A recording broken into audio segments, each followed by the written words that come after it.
அமித்ஷா சொல்றாரு தமிழ்நாடர்கள்லாம் முட்டாள்கள், நான் சொன்னதை நம்புவாங்கன்னு நினைக்கிறார். உங்கள் எண்ணிக்கை குறையாதுன்னு சொல்றாரு ஒழிய உத்தரப்பிரதேச எண்ணிக்கை கூடாதுன்னு சொன்னாரா? சொல்லலையே.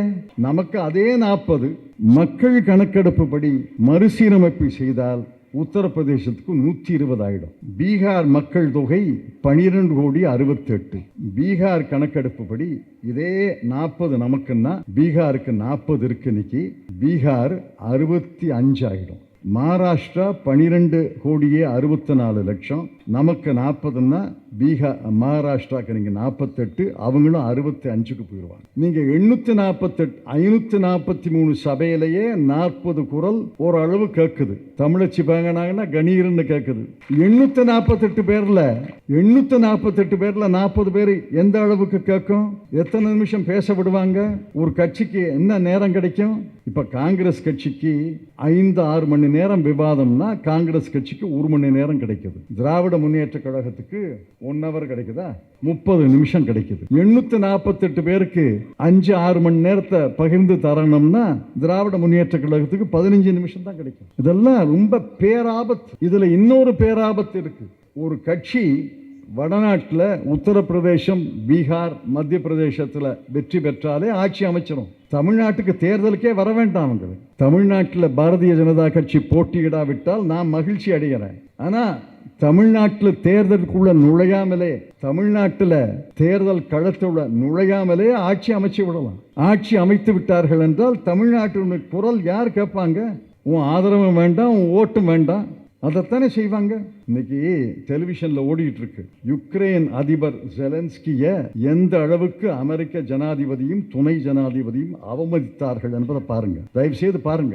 CNN, BBC-ல நாள் பூரா ஓடிட்டு இருக்கு. ஒரு ஜனாதிபதி, ஒரு நாட்டினுடைய ஜனாதிபதியை வச்சுக்கிட்டு அவமதிச்சு அவரை வெள்ளை மாளிகையை விட்டு வெளியே போ என்று சொல்லக்கூடிய அளவுக்கு இன்று அமெரிக்கா ஆணவ திமிர் இருக்கு. இன்னைக்கு நம்ம தென்னாட்டு முதலமைச்சர்கள் ஆந்திரா, தெலுங்கானா, கேரளா, தமிழ்நாடு போனாங்கன்னா பொன்னாடை கொடுக்குறாங்க, ஏதோ மரியாதையா உட்கார வைக்கிறாங்க. தமிழ்நாட்டின் மக்களுடைய வாக்கு வேண்டாம், ஓட்டு வேண்டாம், சீட்டு வேண்டாம் என்ற நிலைமை வந்தால் தென்னாட்டு முதலமைச்சர்களுக்கு என்ன மரியாதை கிடைக்கும்?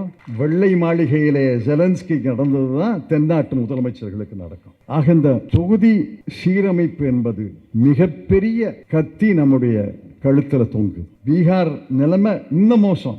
ஏறத்தாழ 2 லட்சம் பள்ளிக்கூடங்கள் இருக்கின்றன. 2 லட்சம் பள்ளிக்கூடங்கள் ஆசிரியர்கள் 56% காலி இடங்கள். ஆசிரியர்களே போடல.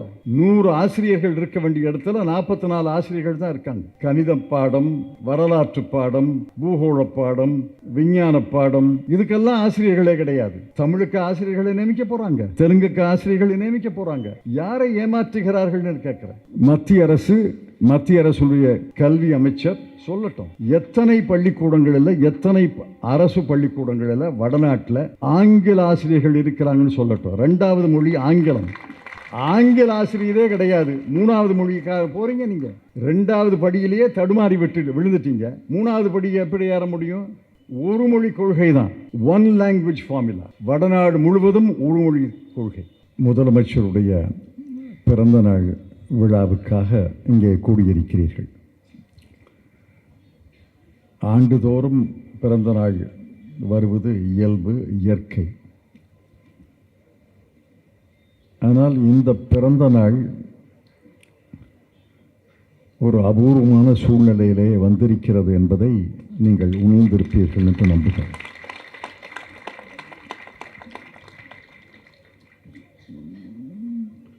கடந்த 10 நாட்களாக முதலமைச்சர் அவர்களுடைய பேச்சு, எழுத்து, கடிதங்கள், வீடியோக்கள் அவற்றையெல்லாம் நான் பார்த்து வருகிறேன். 2021 ஆட்சிக்கு வந்தபோது இருந்த சூழ்நிலை 2026 அதே சூழ்நிலை இருக்க வேண்டும் என்று நாம் விரும்பும் அதே நேரத்தில்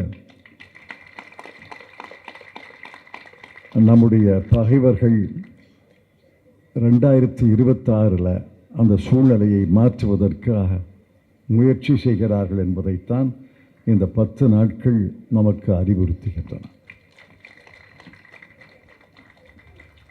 நாம் இருக்கிறோம், நம்முடைய கட்சி தோழர்கள் இருக்கிறார்கள், மக்கள் இருக்கிறார்கள், மக்கள் கையிலே வாக்குச்சீட்டு இருக்கிறது.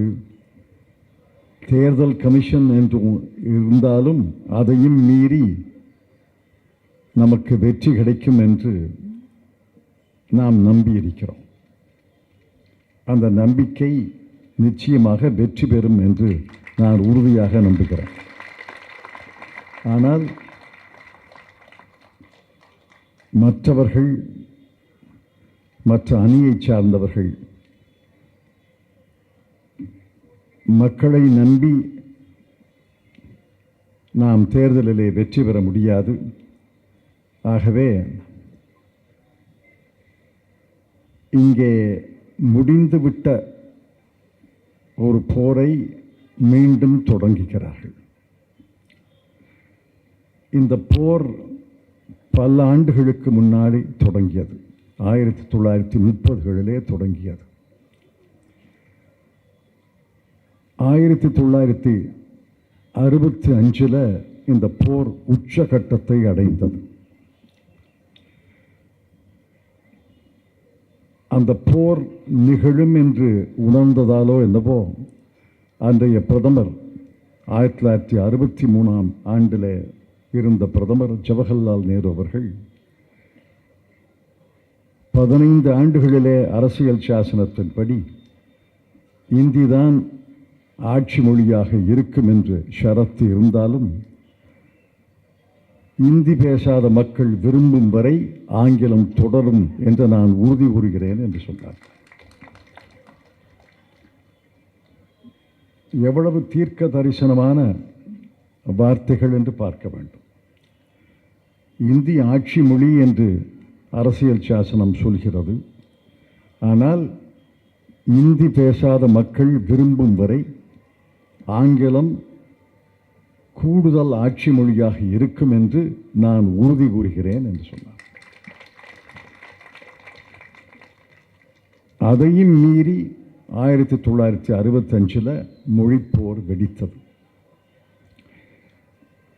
மொழிப்போர் காலத்தில் நான் பல்கலைக்கழகத்தில் மாணவன். இந்திய பல்கலைக்கழகத்தில் மாணவனாக இருந்தால் என்னுடைய வாழ்க்கை பாதை எப்படி அமைந்திருக்கும் என்று சொல்ல முடியாது. வெளிநாட்டு பல்கலைக்கழகத்தில் மாணவனாக இருந்தேன்.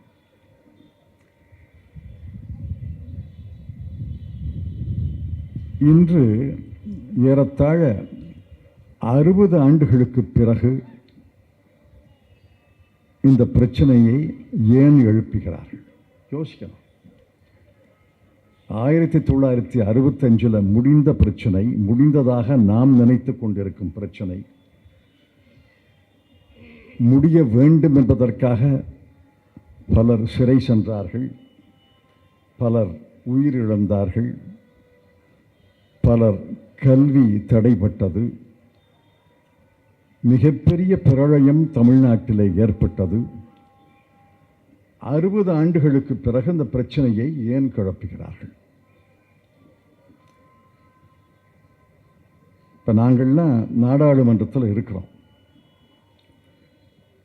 இந்தி பேசுபவர்களை பார்த்து இந்தி பேசாதே என்று நாங்கள் சொல்வதில்லையே. இந்தி பேசினா பேசிட்டு போகிறாங்க. கேட்க விரும்புபவர்கள் மொழிபெயர்ப்பை கேட்கலாம் நாடாளுமன்றத்தில்.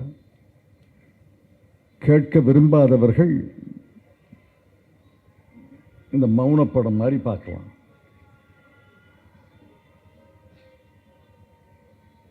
யாரையும் இந்தி பேச வேண்டாம் என்று நாம் சொல்லவில்லை. யாரையும் இந்தி படிக்க வேண்டாம் என்று சொல்லவில்லை. யாரையும் இந்தியிலே எழுத வேண்டாம் என்று சொல்லவில்லை. வட மாநிலங்களில் பல மாநிலங்களில் இந்தி தான் ஆட்சி மொழி, அது வேண்டாம் என்று சொல்லவில்லை. நம்ம என்ன சொல்றோம்னா, இந்தியை எங்கள் மீது திணிக்காதீர்கள், இந்தியை எங்கள் மீது திணிக்காதீர்கள் என்று சொல்கிறோம்.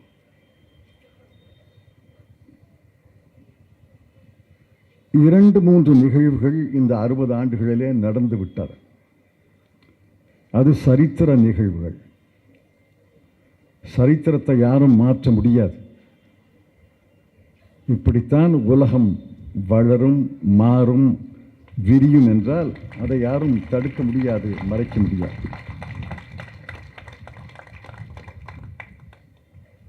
ஒன்று,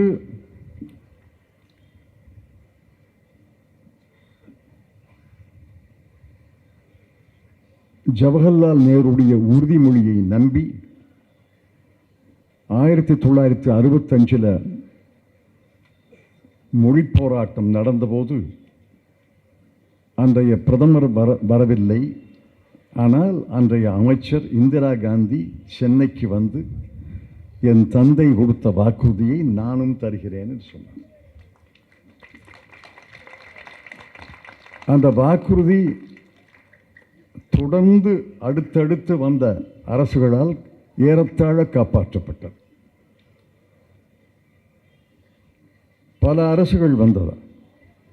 நரசிம்மராவ் அரசு, பிறகு வாஜ்பாய் அரசு, விபி சிங் அரசு, சந்திரசேகர் அரசு, தேவகவுடா அரசு, குஜராத் அரசு, இவர்களெல்லாம் இந்த பிரச்சனையை கிளப்பியதாக எனக்கு நினைவில்லை. உங்களுக்கு நினைவு இருந்தால் சொல்லுங்க. யாரும் கிளப்பலை. திரு நரேந்திர மோடி அவர்கள் ஆட்சிக்கு வந்து 11 ஆண்டுகள் ஆகிவிட்டன.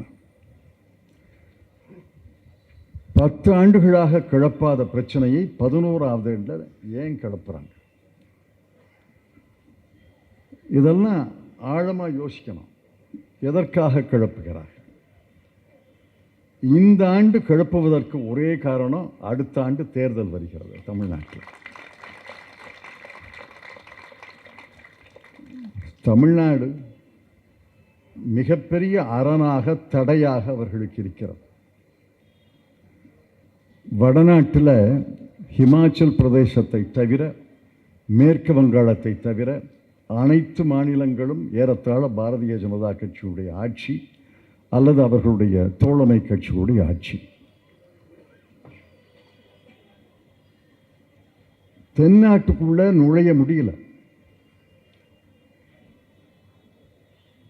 எத்தனை போர்ப்படைகளை கொண்டு வந்தாலும் தென்னாட்டுக்குள்ள நுழைய முடியாது என்று அவர்களுக்கு தெரியும். கேரளாவில் நுழைய முடியல. எங்களுக்கும் இடதுசாரி அணிக்கும் கேரளத்தில் வேறுபாடுகள் இருந்தாலும் பாரதிய ஜனதா கட்சி நுழையக்கூடாது என்பதிலே நாங்கள் ஒன்றாக இருக்கிறோம். ஆந்திராவில் நுழைய முடியல, தெலுங்கானாவில் நுழைய முடியல, கர்நாடகாவில் நுழைந்தார்கள். ஆனால் அந்த மக்கள் அவர்களை தூக்கி எறிந்து விட்டார்கள். தமிழ்நாட்டில் நுழைய முடியலை, நுழையவே முடியாது என்று அவர்களுக்கு தெரியும். ஆகவேதான் இந்த பழைய ஆயுதத்தை, துருப்பிடித்த ஆயுதத்தை எடுத்து தீட்டி இந்த போருக்கு வருகிறார்கள். ஆனால் 2-3 நிகழ்வுகள், வரலாற்று நிகழ்வுகள் நடந்துவிட்டன. 1991 ஆண்டு உலகமயமாக்குதல் என்ற கொள்கையை இந்தியா ஏற்றுக்கொண்டது. உலகத்தோடு இசைந்துதான் வாழ வேண்டும், உலக பொருளாதாரத்தோடு இசைந்துதான் இந்திய பொருளாதாரம் நடக்க வேண்டும், உலகத்தோடு வர்த்தகம் செய்ய வேண்டும்,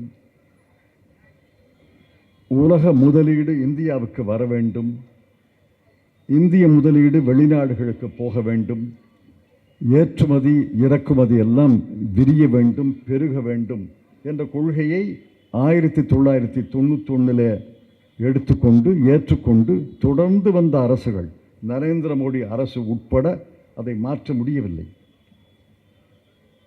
உலகமயமாக்குதலை தழுவிய இந்தியா ஆங்கிலத்தையும் தழுவியது.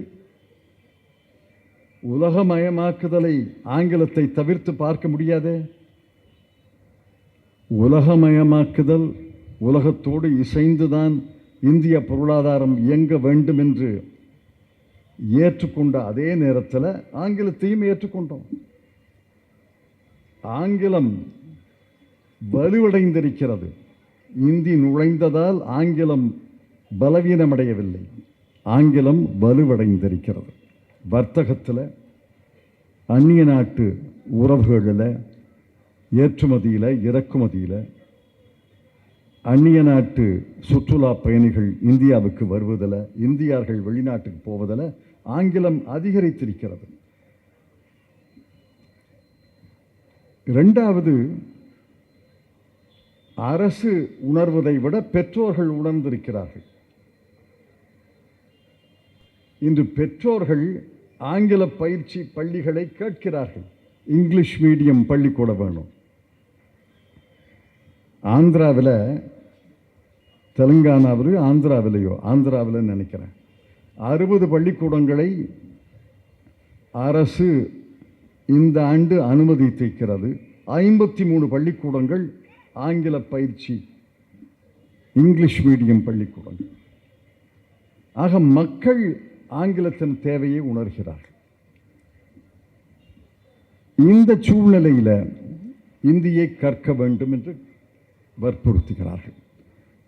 இந்தியை கற்பிக்காவிட்டால் நாங்கள் பணம் தரமாட்டோம், இந்த திட்டம் அந்த திட்டத்தின் கீழே தரமாட்டோம். இந்த சூழ்நிலையில் தான் இந்தியாவுடைய உண்மை நிலவரம் என்னன்னு தெரிஞ்சுக்கணும். இதைத்தான் முதலமைச்சர் அவர்கள் அறிக்கை, கடிதம், உரை மூலமாக நாள்தோறும் விளக்கி வருகிறார். அவரை நான் பாராட்டுகிறேன். அதை மக்களுக்கு எளிய முறையிலே போக வேண்டும் என்பதற்காகத்தான் நான் மேடையில் நிற்கிறேன். மும்மொழி கொள்கை என்பது ராதாகிருஷ்ணன் கமிட்டியால் பரிந்துரை செய்யப்பட்டது.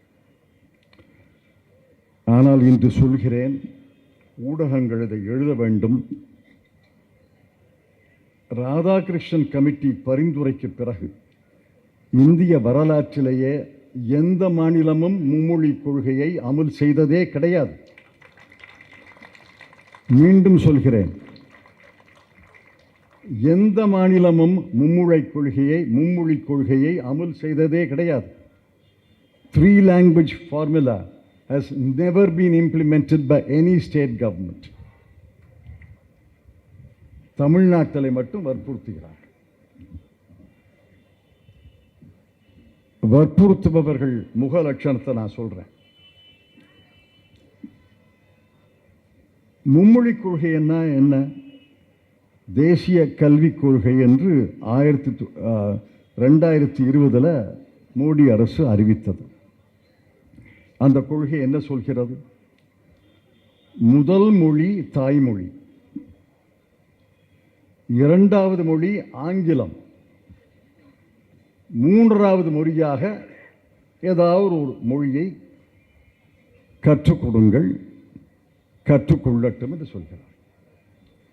நான் கேட்கிறேன், அமித்ஷா அவர்களை கேட்கிறேன், தர்மேந்திர பிரதான் அவர்களை கேட்கிறேன், இந்தியாவில் எந்த மாநிலத்தில் தாய்மொழி ஹிந்தி, இரண்டாவது மொழி ஆங்கிலம் என்று வைத்துக் கொள்ளுங்கள், மூன்றாவது மொழியாக எந்த மொழியை எந்த மாநிலம் கற்பிக்கிறது? இந்தியாவில் எந்த மாநிலமும் கற்பிக்கவில்லை. தமிழ்நாட்டில் 52 நவோதயா பள்ளிக்கூடங்கள் இருக்கின்றன. 52 நவோதயா பள்ளிக்கூடங்கள். நான் பள்ளியில், நவோதயா பள்ளியில் கேந்திரிய வித்யாலயா பள்ளிக்கூடங்கள் 52 இருக்கின்றன. சிவகங்கையில் 1, காரைக்குடியில் 1 இருக்கிறது. சிவகங்கை 10வது படித்து 12வது படித்த மாணவனுடைய மதிப்பெண் பட்டியலை நான் வச்சிருக்கிறேன். அந்த கேந்திரிய வித்யாலயாவில் பயிற்சி மொழி ஆங்கிலம், இரண்டாவது மொழி ஹிந்தி அல்லது சமஸ்கிருதம், மூன்றாவது மொழியே கிடையாது. மத்திய அரசு நடத்தக்கூடிய கேந்திரிய வித்யாலயாவில் மூன்றாவது மொழியே கிடையாது. நான் சிவகங்கையில் கேட்டேன், காரைக்குடியில் கேட்டேன், தமிழ் ஆசிரியர் இருக்கிறாரா? தமிழ் ஆசிரியரே கிடையாது. தமிழ் ஆசிரியர்கள் நியமிக்கவில்லை. இப்போ மும்மொழி திட்டம் எங்க? மத்திய அரசு நடத்தக்கூடிய பள்ளிக்கூடங்களிலேயே மும்மொழி திட்டம் கிடையாது. ஆங்கிலம், ஹிந்தி அல்லது சமஸ்கிருதம். வட மாநிலங்களில் அதை விட மோசம். 7-8 மாநிலங்களில் ஹரியானா, ஹிமாச்சல் பிரதேஷ், உத்தராகண்ட், உத்தரப்பிரதேசம், பீகார், சத்தீஸ்கர், மத்திய பிரதேசம், ஜார்க்கண்ட், இதில் ஒரு மொழி தான், ஒரு மொழி கொள்கை தான். பேச்சு மொழி ஹிந்தி, ஆட்சி மொழி ஹிந்தி, பயிற்சி மொழி ஹிந்தி, பாடமொழி ஹிந்தி. ஆங்கிலமே கற்றுக் கொடுக்கல, 2வது மொழியே கற்றுக் கொடுக்கல. 3வது மொழி தென்னாட்டு மொழி கற்பனை சூத பார்க்க முடியாது. பீகாரில், உத்தரப்பிரதேசத்தில் தெலுங்கு ஆசிரியரோ, தமிழ் ஆசிரியரோ, மலையாள ஆசிரியரோ ஒருவரை கூட நியமிக்கவில்லை. ஆங்கில ஆசிரியர்களே கிடையாது. ஒரு மொழி தான். வடநாட்டில் ஒரு மொழி திட்டம், தமிழ்நாட்டில் மட்டும் மும்மொழி திட்டமா?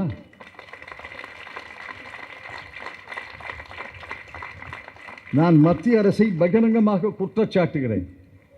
வடநாடு முழுவதும் ஒரு மொழி திட்டம் தான், 2வது மொழியே கிடையாது.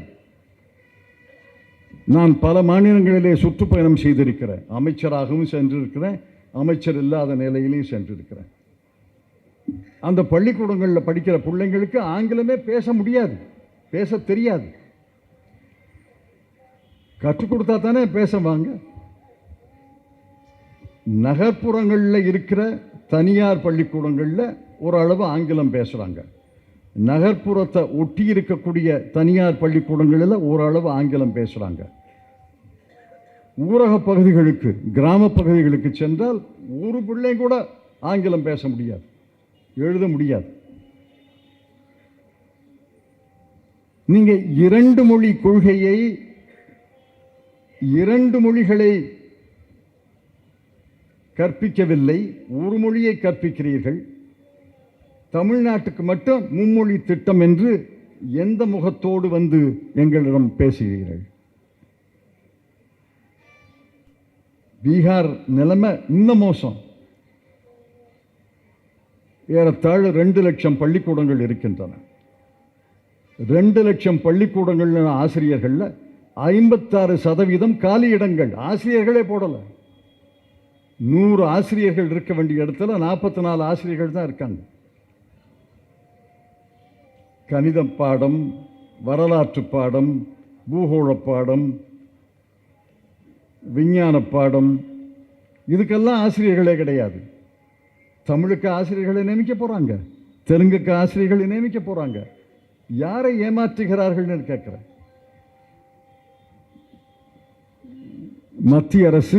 மத்திய அரசுடைய கல்வி அமைச்சர் சொல்லட்டும், எத்தனை பள்ளிக்கூடங்களில், எத்தனை அரசு பள்ளிக்கூடங்களில் வடநாட்டில் ஆங்கில ஆசிரியர்கள் இருக்கிறாங்கன்னு சொல்லட்டும். 2வது மொழி ஆங்கிலம்.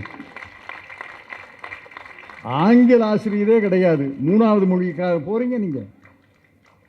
2வது படியிலேயே தடுமாறி விழுந்துட்டீங்க. 3வது படியை எப்படி ஏற முடியும்? ஒரு மொழி கொள்கை தான், 1 லாங்குவேஜ் ஃபார்முலா. வடநாடு முழுவதும் ஒரு மொழி கொள்கை.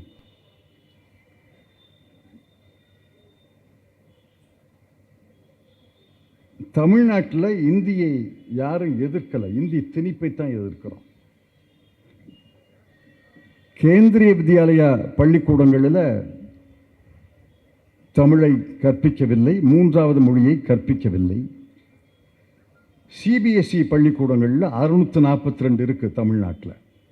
அதில் ஆங்கிலம் பயிற்சி மொழி, இந்தி அல்லது தமிழ் என்று பல மொழிகளை கற்பிக்கிறார்கள். அந்த பிள்ளைங்க விருப்பப்படி படிக்கிறாங்க. அதில் கணிசமான பிள்ளைகள் இந்தி படிக்கிறாங்க, கணிசமான பிள்ளைகள் தமிழ் படிக்கிறாங்க. ஐசிஎஸ்சி பள்ளிக்கூடங்கள் 77, ஐபி பள்ளிக்கூடங்கள் 8, எல்லாம் ஒரே மாதிரி தான். மூணாவது மொழியை யாரும் கற்பிக்கலையே. தனியார் பள்ளிக்கூடங்கள், சிபிஎஸ்சி, ஐசிஎஸ்சி, ஐபி எல்லாம் தனியார் பள்ளிக்கூடங்கள், அதில் எல்லாம் மூன்று மொழியை கற்பிக்கலையே. நம்முடைய கவலையெல்லாம் நம்முடைய பிள்ளைகள், மாணவ மாணவிகள் ஒரு மொழியில் அபாரமான புலமை இருக்க வேண்டும், ரெண்டாவது மொழியில் எழுத படிக்க தெரிஞ்சிருக்க வேண்டும்.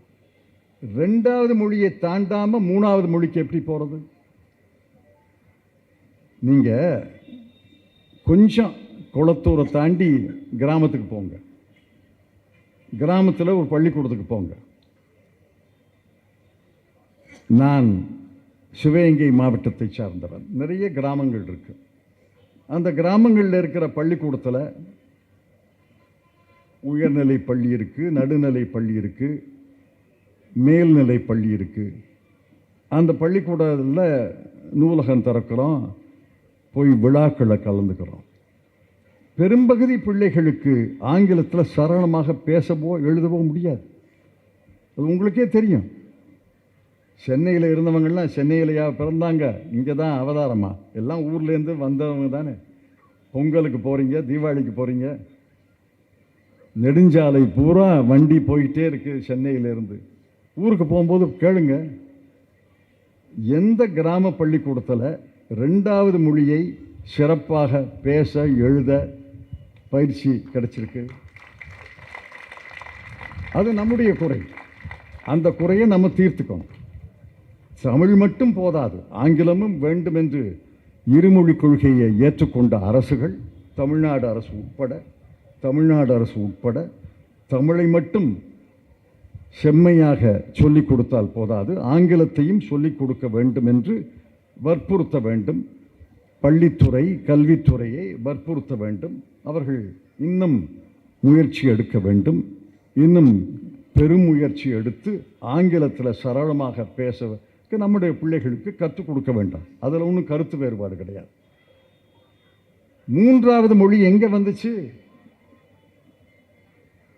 இந்தியா முழுவதும் மும்மொழி கொள்கை இல்லை என்றால் தமிழ்நாட்டுக்கு மட்டும் ஏன்? அதான் கேள்வி.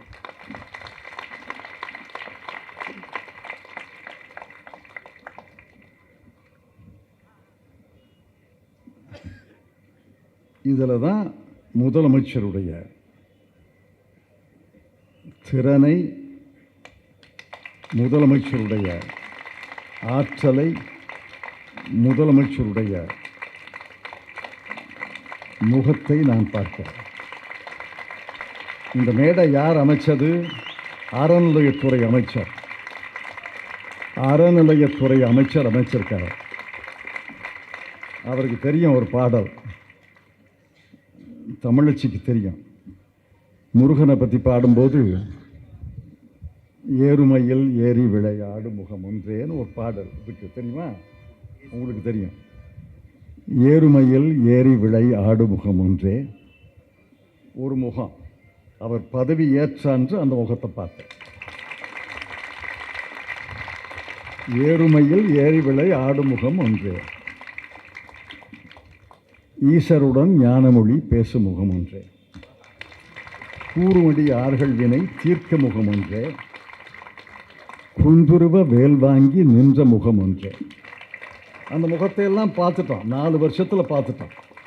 5வது வருஷத்தில் பார்க்கறது மாறுபடு சூரரை வதைத்த முகம் ஒன்றே. அந்த முகத்தை இன்னைக்கு பார்க்கிறேன்.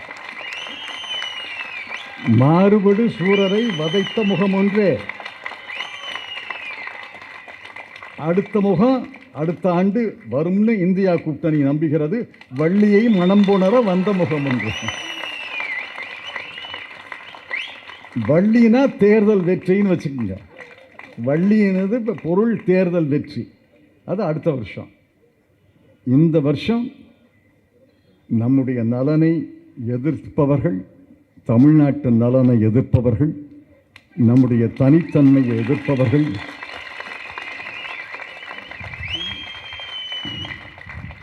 நம்முடைய பிள்ளைகளின் எதிர்காலத்தை எதிர்ப்பவர்கள், நம்முடைய கல்வி தனித்தன்மை, கல்வி தகுதிகள், அதையெல்லாம் எதிர்ப்பவர்கள் அவர்களை எதிர்த்து ஒரே முகத்தோட தமிழ்நாடே நிற்க வேண்டும். ஒரு முகத்தோடு தமிழ்நாடை எதிர்க்க வேண்டும்.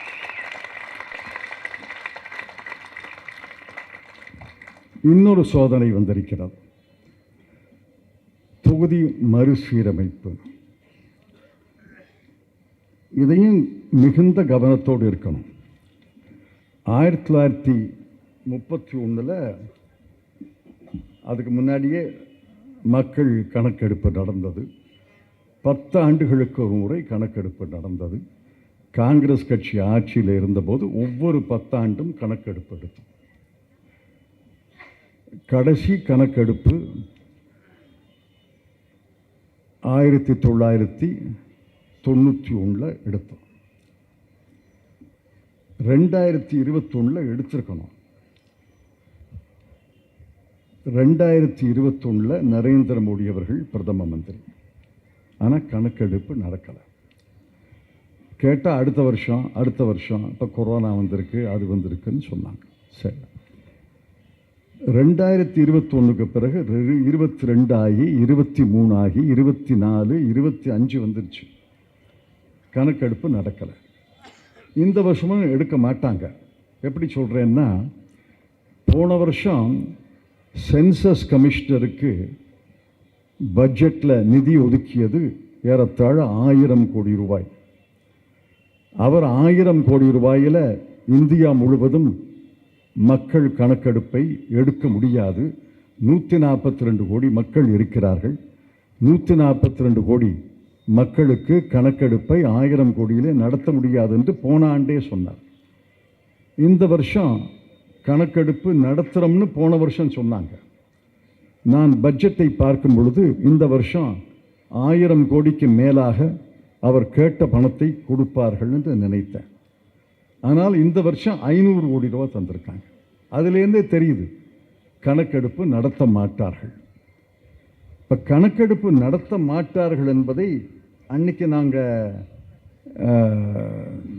ஆழமாக பார்க்கல.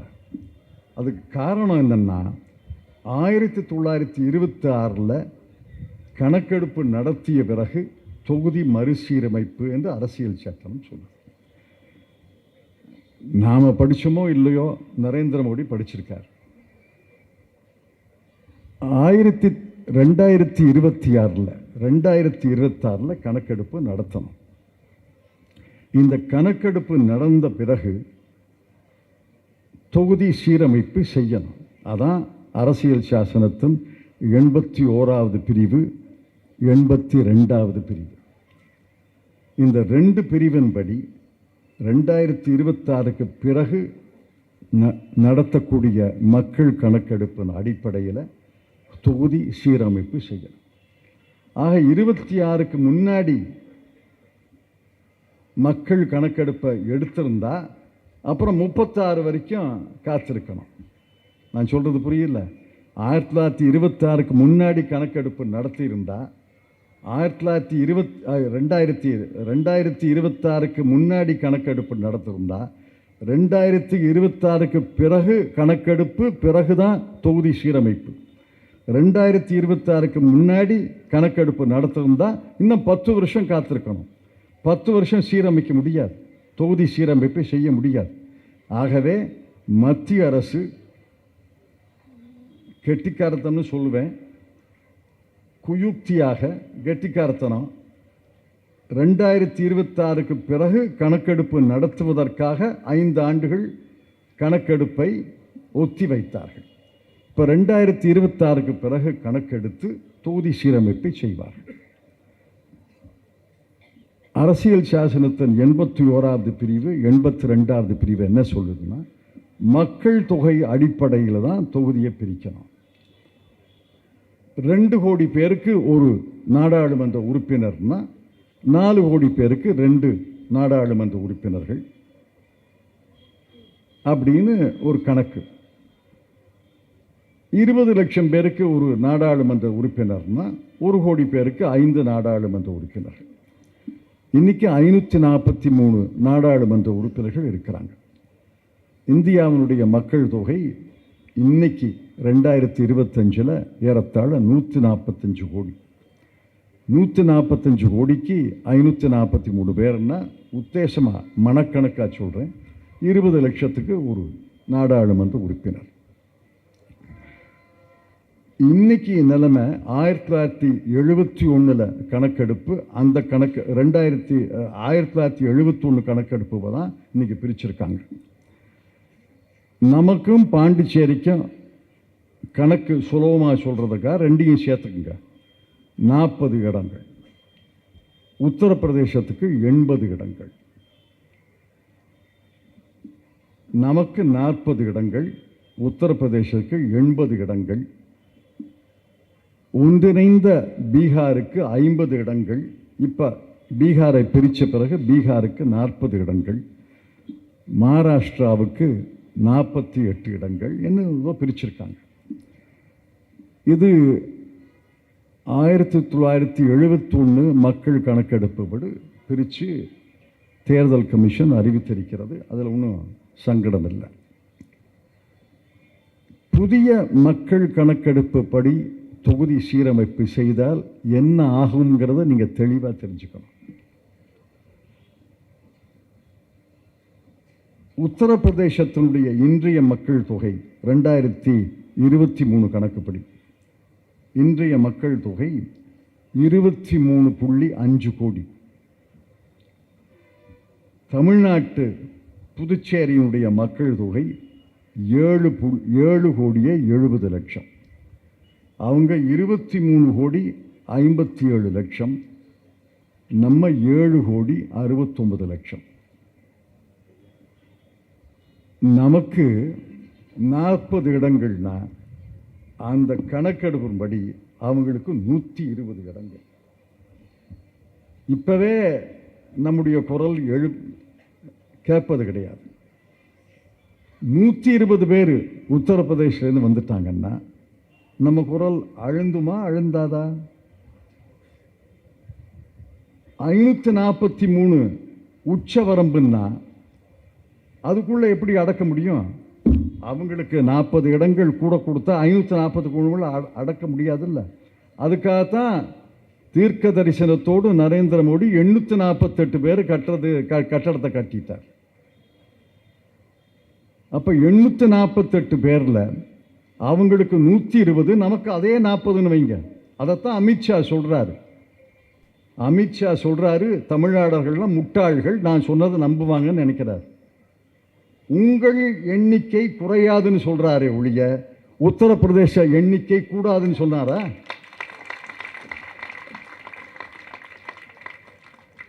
சொல்லலையே. நமக்கு அதே 40 மக்கள் கணக்கெடுப்பு படி மறுசீரமைப்பு செய்தால் உத்தரப்பிரதேசத்துக்கு 120 ஆயிடும். பீகார் மக்கள் தொகை 12 கோடி 68. பீகார் கணக்கெடுப்பு படி இதே 40 நமக்குன்னா பீகாருக்கு 40 இருக்கு. இன்னைக்கு பீகார் 65 ஆகிடும். மகாராஷ்டிரா 12 கோடியே 64 லட்சம், நமக்கு 40ன்னா பீகார் மகாராஷ்டிராவுக்கு நீங்கள் 48, அவங்களும் 65க்கு போயிடுவாங்க. நீங்கள் 848 543 சபையிலேயே 40 குரல் ஓரளவு கேட்குது. தமிழச்சி பாங்கனாங்கன்னா கணீர்னு கேட்குது. 848 பேர்ல 40 பேர் எந்த அளவுக்கு கேட்கும்? எத்தனை நிமிஷம் பேச விடுவாங்க? ஒரு கட்சிக்கு என்ன நேரம் கிடைக்கும்? இப்ப காங்கிரஸ் கட்சிக்கு 5-6 மணி நேரம் விவாதம்னா காங்கிரஸ் கட்சிக்கு 1 மணி நேரம் கிடைக்குது. திராவிட முன்னேற்ற கழகத்துக்கு 1 ஹவர் கிடைக்குதா? 30 நிமிஷம் கிடைக்குது. 848 பேருக்கு 5-6 மணி நேரத்தை பகிர்ந்து தரணும்னா திராவிட முன்னேற்ற கழகத்துக்கு 15 நிமிஷம் தான் கிடைக்கும். இதெல்லாம் ரொம்ப பேராபத்து. இதுல இன்னொரு பேராபத்து இருக்கு.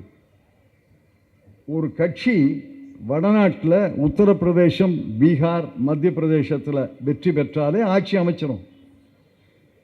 தமிழ்நாட்டுக்கு தேர்தலுக்கே வர வேண்டாம் அவங்களுக்கு. தமிழ்நாட்டில் பாரதிய ஜனதா கட்சி போட்டியிடாவிட்டால் நான் மகிழ்ச்சி அடைகிறேன். ஆனால் தமிழ்நாட்டில் தேர்தலுக்குள்ள நுழையாமலே, தமிழ்நாட்டில் தேர்தல் களத்துள்ள நுழையாமலே ஆட்சி அமைச்சு விடலாம். ஆட்சி அமைத்து விட்டார்கள் என்றால் தமிழ்நாட்டின் குரல் யார் கேட்பாங்க? உன் ஆதரவும் வேண்டாம், உன் ஓட்டும் வேண்டாம், அதைத்தானே செய்வாங்க. இன்னைக்கு டெலிவிஷனில் ஓடிட்டு இருக்கு, யுக்ரைன் அதிபர் ஜெலன்ஸ்கிய எந்த அளவுக்கு அமெரிக்க ஜனாதிபதியும் துணை ஜனாதிபதியும் அவமதித்தார்கள் என்பதை பாருங்க, தயவு செய்து பாருங்க. CNN, பிபிசியில் நாள் பூரா ஓடிட்டு இருக்கு.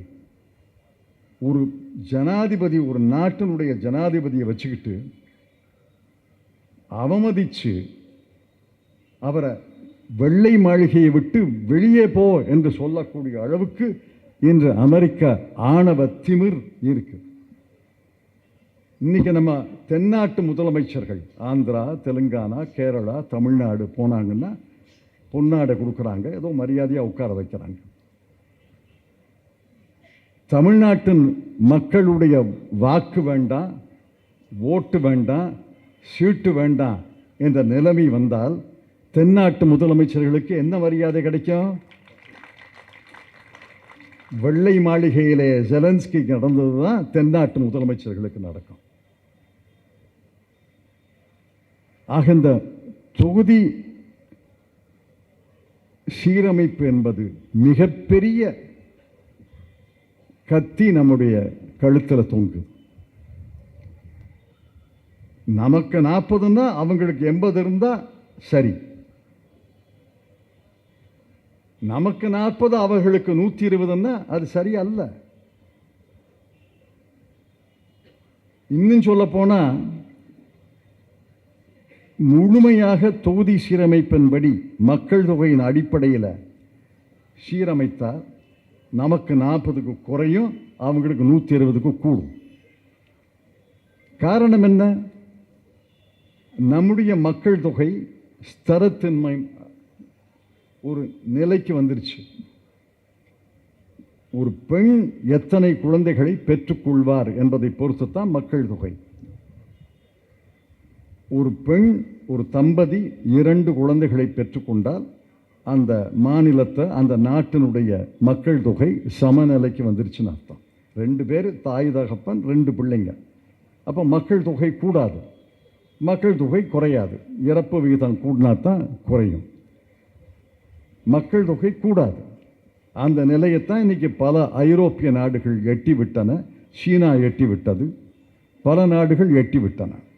நம்ம நாடு எட்டுவதற்கு கொஞ்ச நாள் ஆகும். இதில்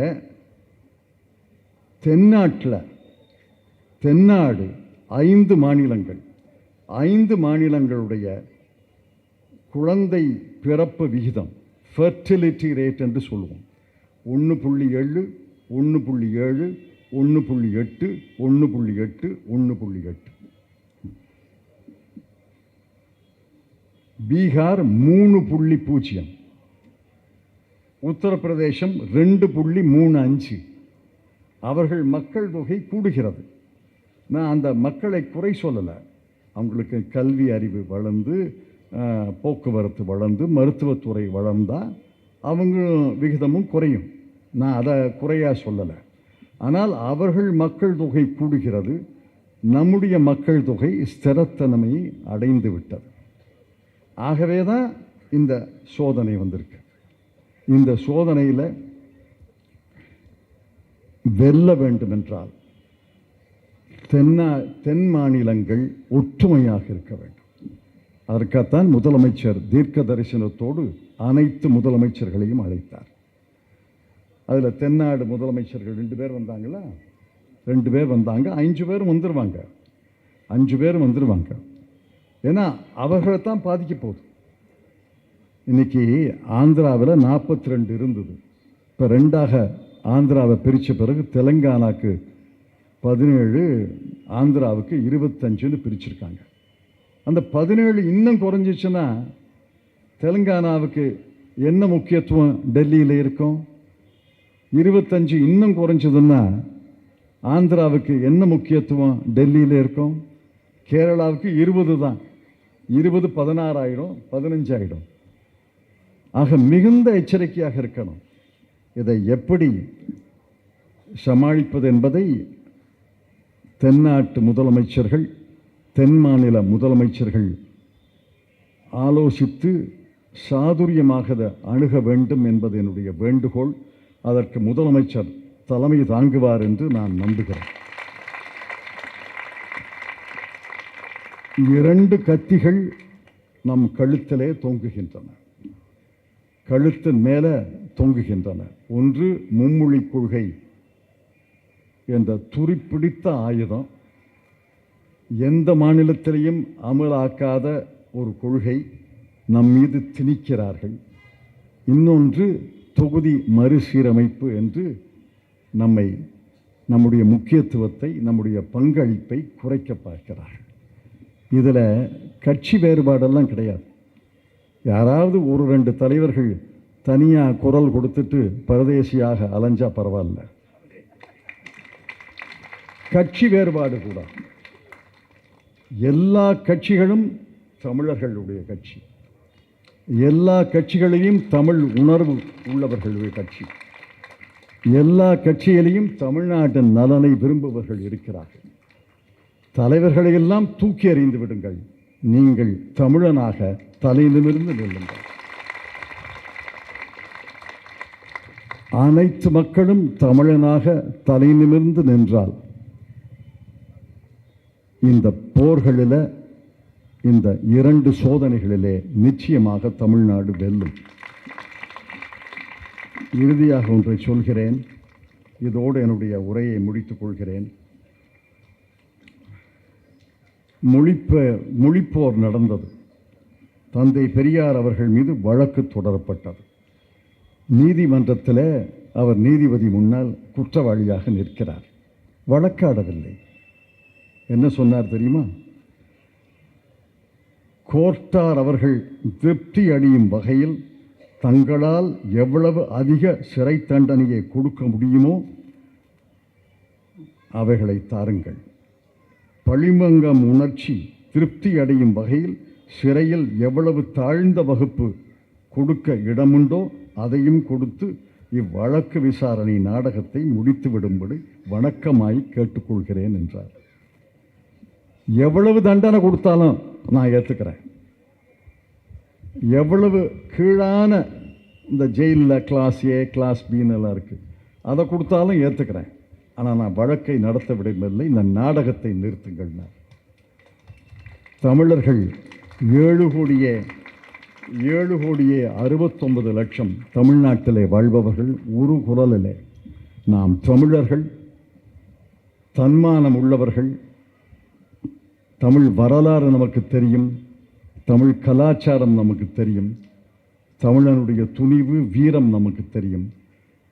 இந்த காலத்தில் இதுதான் போர், இதுதான் சோதனை. இந்தி என்ற ஒரு சோதனை வந்திருக்கிறது, தொகுதி சீரமைப்பு என்ற ஒரு சோதனை வந்திருக்கிறது.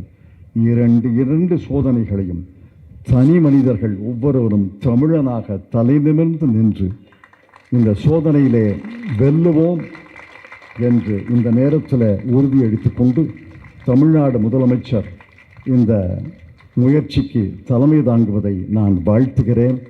அவருக்கு மேலும் ஊக்கம் தரும் வகையில் இந்த பிறந்தநாள் கூட்டம் நடைபெறிந்திருக்கிறது. அதற்காக அமைச்சர் சேகர் பாபு அவர்களை பாராட்டுகிறேன் என்று சொல்லி நன்றி தெரிவித்து விடைபெற்றுக் கொள்கிறேன்.